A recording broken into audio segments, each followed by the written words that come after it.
Well, the directive or the direction that has been given by the Speaker, that is Honorable Veronica Maina, for the bell to be rung for 10 minutes.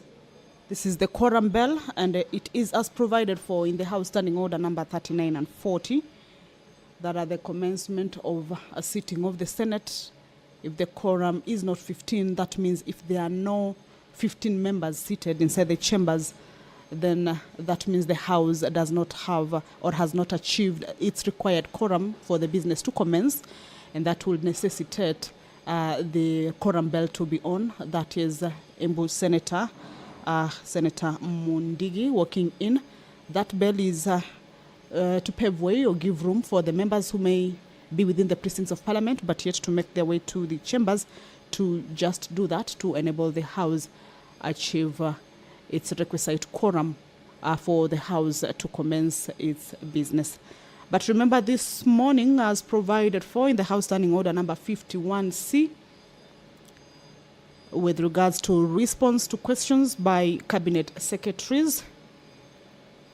where a senator shall ask his or her question on the day it is scheduled in the order paper.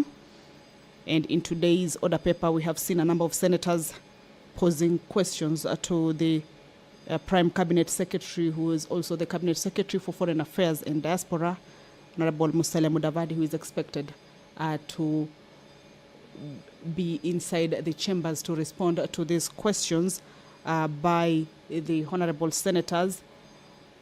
Standing Order 51C, paragraph 2 indicates that a senator may in writing nominate another senator to ask a question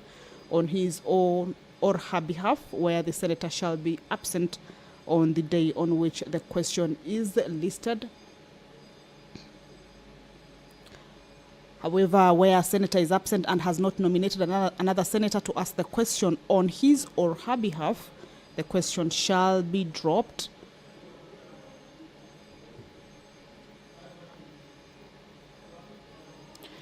Remember, with regards or pursuant to this standing order, Cabinet Secretary shall appear in person on the day on which the respective question is listed for response, and shall respond to the questions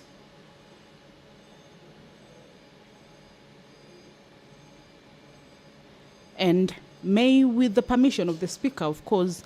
make a statement on any other matter pertaining to the respective state department. However, these questions that will be posed by the senators, there will also be what is referred to as follow-up questions, and upon the issuance of a response or making the statement that is under paragraph 1, the Speaker may allow the senator who asked the question to raise a maximum of 2 supplementary questions that relate to that particular question, and also allow any other senator to ask a supplementary question, of course, with regards to the question that has or had been initially asked by the senator. If you're just joining us, is that this is the morning sitting of the Senate on this 10th day of July, a sitting where is committed to questions or responses to questions by Cabinet Secretaries, and these questions are questions by individual members to the Cabinet Secretaries to be able to respond to concerns as raised by the members with regards to issues affecting either county, inter-county, national or regional, and even international. The Honorable Senator for Kisumu County, Professor Tom Ojenda, also is set this morning to ask the Prime Cabinet Secretary and a Cabinet Secretary for Foreign Affairs or Foreign and Diaspora Affairs to outline the obligations of the government to Kenyans in the diaspora who face arrest. That is the Senator for Kakamega County, who is also the Majority Chief Whip, Honorable Boni Halwale. And back to the questions from the Senator for Kisumu County to the Prime Cabinet Secretary is that he will be seeking to find out from the Cabinet Secretary whether he could outline the obligations of the government to Kenyans in the diaspora who face arrest, detention, and deportation, and highlight any diplomatic agreements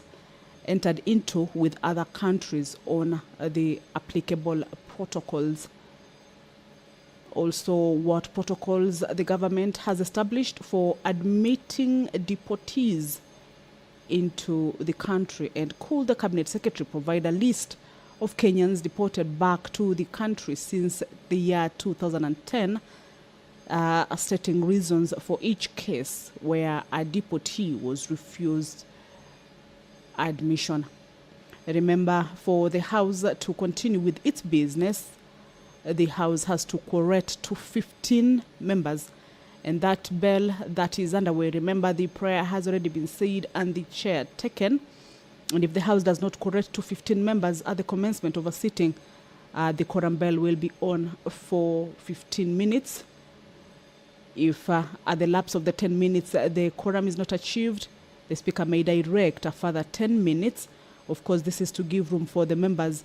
to be able to make their way to the chambers to enable the House achieve that required quorum pursuant to the House Standing Order number 39 and 40. This is a House that abides by its rules, and therefore, if that quorum is not achieved at the lapse of the first 10 minutes and the second 10 minutes quorum bell, then the Speaker will adjourn the sitting until the next sitting. So all this business that is lined up for transaction this morning is subject to the House achieving that particular quorum. As you can see, a few members are in the chambers, and the Sergeant-at-Arms as well as the clerk are keeping in tabs with the number of members inside the chambers. Once that quorum is achieved, the business will continue. So what we will be seeing from now onwards until the end of the 10 minutes perhaps, or if the quorum is achieved, is that members will be making their way into the House.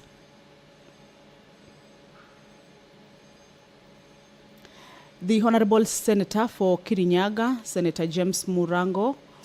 will be seeking responses from the Cabinet Secretary for Environment, Climate Change and Forestry